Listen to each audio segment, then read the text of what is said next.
The courtroom fell into suffocating silence as a former NFL star stood before the judge, his hands cuffed at his sides. Anthony Wayne Smith, once a feared pass rusher who had terrorized quarterbacks across the league, now faced a different kind of judgment, one that would brand him not as a champion, but as a murderer. The gavel's crack would seal a fate that seemed impossible for someone who had been drafted 11th overall and lived the American dream of professional football success. Gone was a confident defensive end who had racked up 57.5 sacks during his NFL career. Gone was the first-round draft pick who had commanded respect on the field. In his place stood a broken man, hollowed out by his own choices, facing the consequences of violence that had shattered multiple families and destroyed any remnants of the life he had once built. The packed courtroom in Lancaster, California, held victims' families, journalists, and curious onlookers, all waiting to witness the final chapter of a story that had captivated and horrified the nation. How had an NFL star become a cold-blooded killer? How had someone with every advantage, every opportunity, descended into such darkness?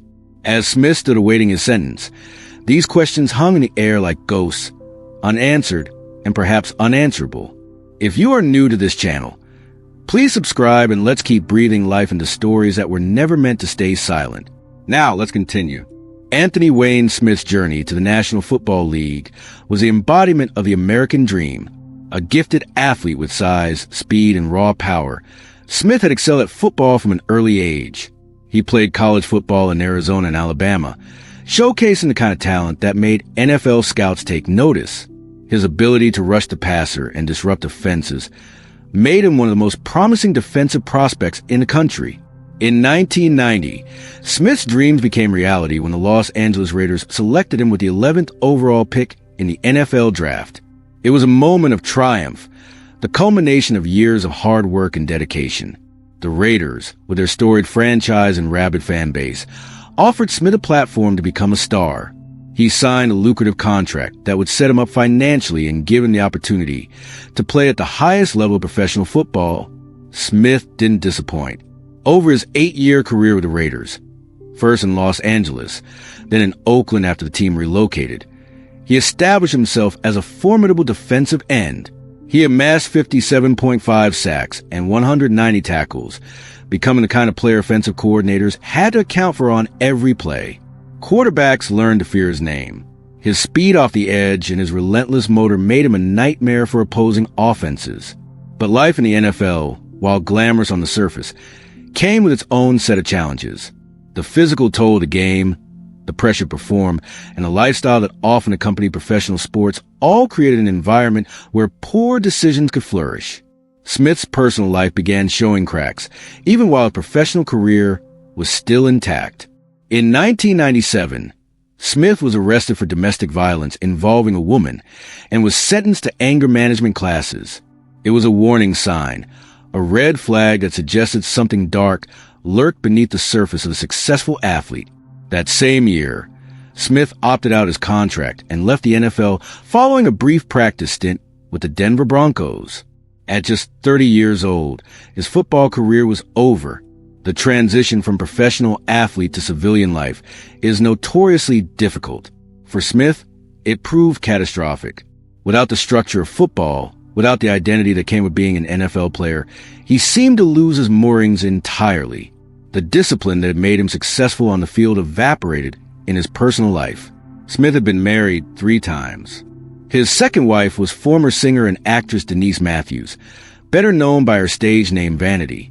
The marriage lasted only a year, from 1995 to 1996, ending in divorce. In 1997, he met his third wife, Teresa Bello White. But even as he attempted to build a stable personal life, Smith was spiraling into criminal behavior that would eventually destroy everything. By the late 1990s, Smith had become involved in activities far removed from the football field. According to later testimony and evidence presented at trial, he had entered the criminal underworld. The man who had once commanded respect as an athlete was now operating in a much darker realm, one where violence was not confined to the boundaries of a football field and where the consequences were far more severe than a penalty flag. What emerged during the investigation and trial was not a single act of violence, but a pattern of murder spanning nearly a decade. Smith's alleged crimes began shortly after his NFL career ended, suggesting that the loss of his professional identity may have triggered something catastrophic in his psyche.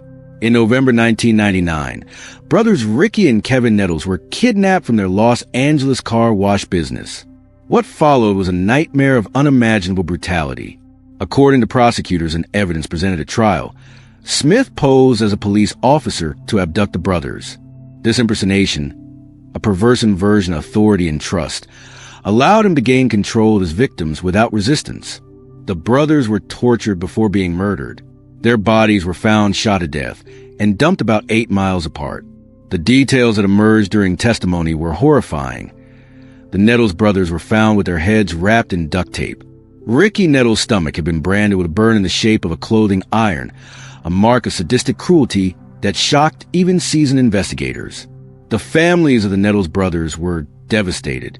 2 men with their whole lives ahead of them, running a legitimate business, had been snatched away and subjected to torture and murder. The senselessness of their deaths would haunt their loved ones for years to come. In June 2001, Smith allegedly struck again. Dennis Henderson was kidnapped and fatally stabbed in Los Angeles. Like the Nettles brothers, Henderson had been tortured before his death. The pattern was becoming clear to investigators. These were not crimes of passion or spontaneous violence.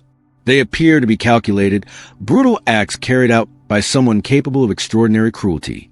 Nearly 7 years after Henderson's murder, Smith allegedly killed again. Maurilio Ponce, a mechanic who had known Smith since at least 2000 and had reportedly worked with him to move stolen container loads, was found beaten, stomped, and shot to death along a Southern California desert highway near the Antelope Valley poppy fields in October 2008. Prosecutors alleged the murder occurred after a business deal went wrong, suggesting that Smith had been involved in criminal enterprises that extended beyond the murders themselves. Ponce's body had been dumped some 11 miles from where he was killed, another indication of the calculated nature of Smith's alleged crimes. For years, these murders remained unsolved. The Nettles brothers' case had gone cold, filed away with countless other homicides in a city where violence was all too common. Henderson's murder similarly languished without resolution, but dedicated detectives never gave up on these cases, periodically reviewing evidence and re-interviewing witnesses, hoping for a break that would bring justice to the victims' families. That break came in 2011, but not because of the cold cases.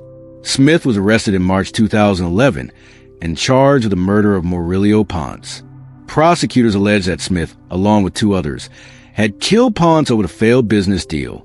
The evidence seemed strong, and the case went to trial in April 2011, but the jury deadlocked 8-4 in favor of guilt. It was a frustrating outcome. Prosecutors believed they had proven Smith's guilt, but they couldn't secure a unanimous verdict. A mistrial was declared, and Smith awaited retrial while in custody. It was during this period, in July 2012, that investigators made a crucial connection.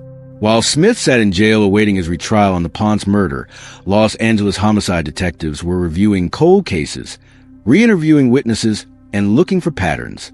When they examined the unsolved murders of the Nettles brothers and Dennis Henderson, connections to Smith began to emerge. The evidence was largely circumstantial but compelling. Witnesses who had been reluctant to come forward years earlier were now willing to testify.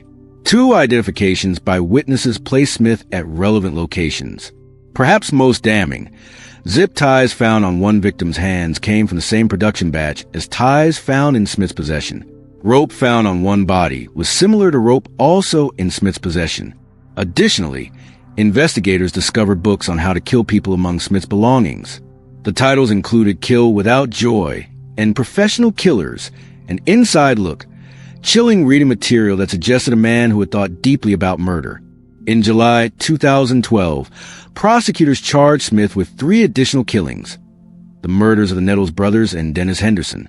On October 12, 2012, after a preliminary hearing, a Los Angeles County judge found sufficient evidence for Smith to stand trial for all 4 murders. The cases would be combined into a single trial. Smith's first trial for the Ponce murder in 2011 had ended in a hung jury. When he was charged with the 3 additional cold case murders, Prosecutors decided to try all 4 cases together, believing the pattern of violence would help demonstrate Smith's guilt across all counts. The trial was lengthy and emotionally grueling for everyone involved. Victims' families sat through weeks of testimony, hearing the horrific details of how their loved ones had been tortured and killed. Smith sat at the defense table, often expressionless, showing little emotion as witness after witness testified against him. The prosecution's case relied heavily on circumstantial evidence, physical evidence linking Smith to the crime scenes and witness testimony. No murder weapons were recovered. No DNA evidence definitively placed Smith at the murder scenes. But prosecutors argued that when all the pieces were assembled, they formed a clear picture of Smith's guilt. Deputy District Attorney Tom Traynor methodically presented the evidence: the zip ties, the rope, the books on killing, the witness identifications, and the testimony about Smith posing as a police officer to kidnap the Nettles brothers. The special circumstances of torture, kidnapping, and multiple murders painted Smith as a predator who had shown no mercy to his victims. The defense, led by attorney Michael Evans, argued that the evidence was insufficient to prove guilt beyond a reasonable doubt.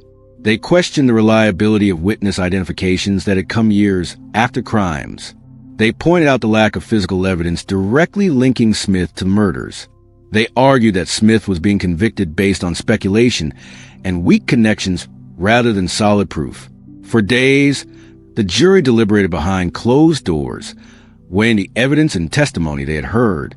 The weight of the decision, potentially sending a former NFL star to prison for the rest of his life, was enormous. On November 5, 2015, after 8 days of jury deliberations, the verdict was finally ready. The jurors had reached their decision the previous Friday, but the verdict had been sealed until Thursday due to scheduling conflicts. The extra days of waiting had been agonizing for everyone involved. When the jury foreperson stood to read the verdict, the courtroom was electric with tension. Count by count, the verdicts were read: guilty of first-degree murder in the death of Ricky Nettles. Guilty of first-degree murder in the death of Kevin Nettles. Guilty of first-degree murder in the death of Dennis Henderson. The jury also found Smith guilty of special circumstances, that he had committed kidnapping, torture, and multiple murders.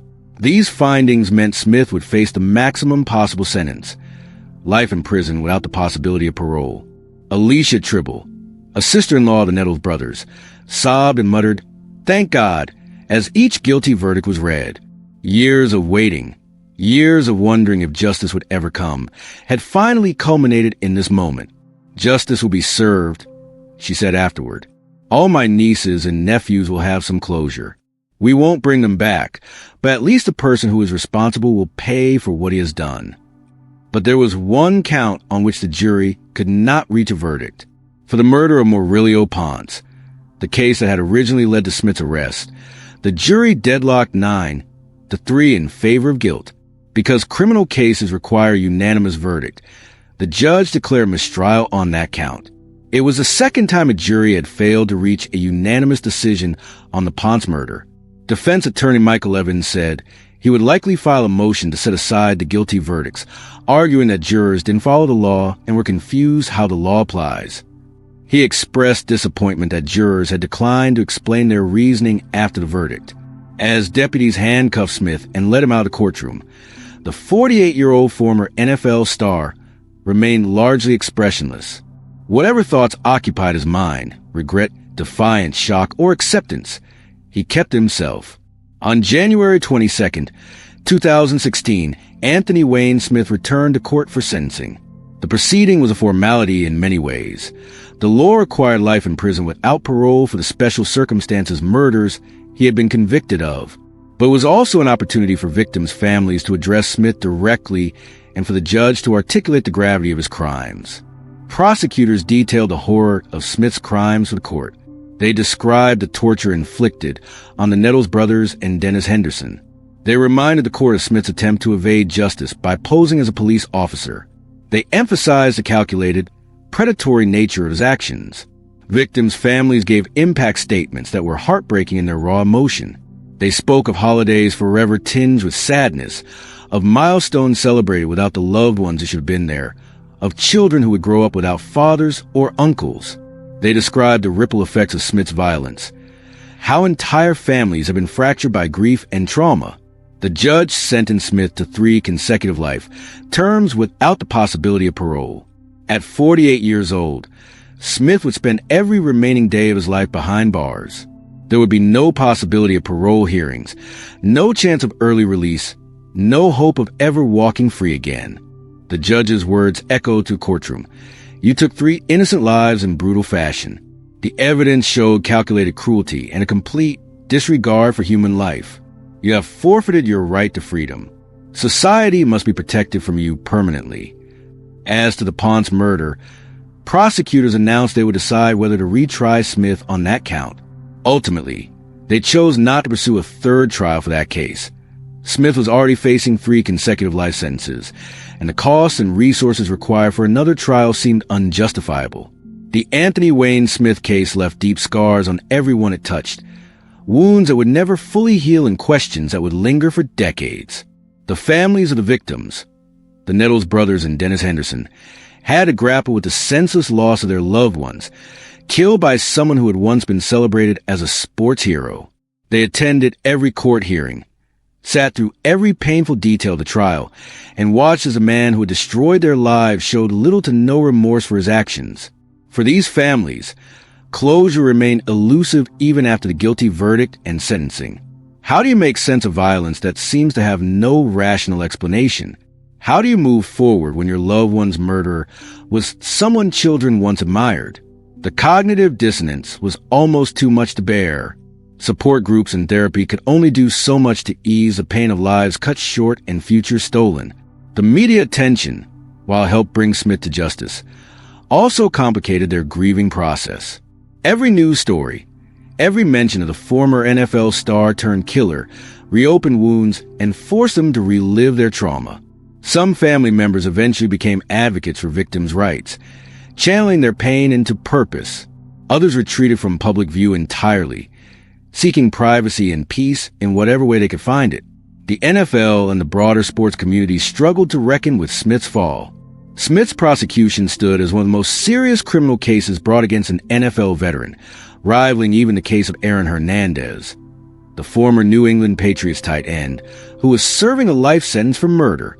The Smith case raised uncomfortable questions about what happens to athletes after their careers end, about the psychological toll of transitioning from the spotlight to ordinary life, and about whether professional sports organizations have a responsibility to provide mental health support and career counseling to former players. Former teammates and colleagues expressed shock and disbelief at Smith's crimes. Many remembered him as a talented player and a fierce competitor, though some acknowledged there had been warning signs. The domestic violence arrest, the anger management classes, the abrupt end to his career. In hindsight, those incidents seemed like harbingers of the violence to come, but at the time they had been dismissed or overlooked. The Raiders organization released a statement expressing sympathy for the victims' families and emphasizing that Smith's actions represented only himself, not the values of the team or the league. It was a necessary statement, but it did little to address the larger questions about athlete welfare and post-career support systems. For Smith himself, prison would become his permanent reality, a stark concrete and steel existence far removed from stadiums and locker rooms.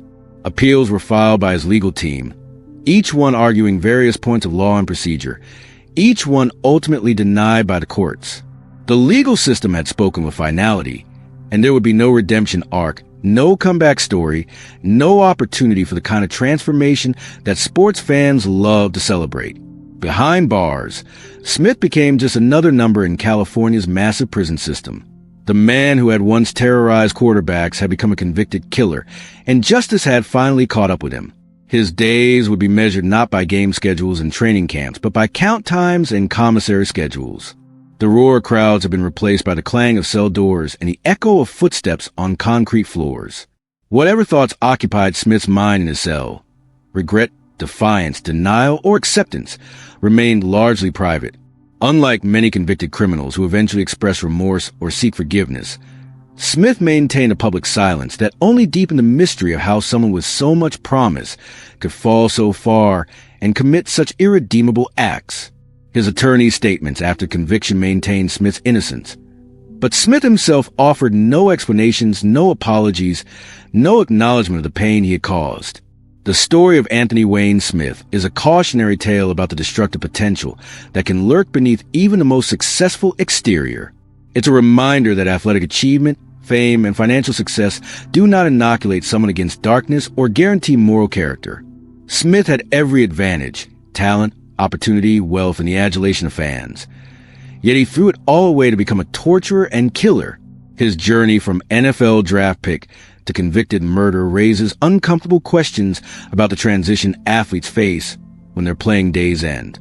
The identity crisis that many former players experience when they lose the structure and purpose that football provided can be devastating. While this in no way excuses Smith's crimes, it speaks to a larger issue about how society and professional sport organizations support athletes in life after the game. The case also highlights the persistent problem of domestic violence among athletes. Smith's 1997 arrest for domestic violence was a warning sign that went largely unheeded. The anger management classes he was sentenced to clearly didn't address whatever rage simmered inside him. One wonders whether more aggressive intervention at that point, mandatory counseling, closer monitoring, genuine accountability, might have prevented the tragedies that followed.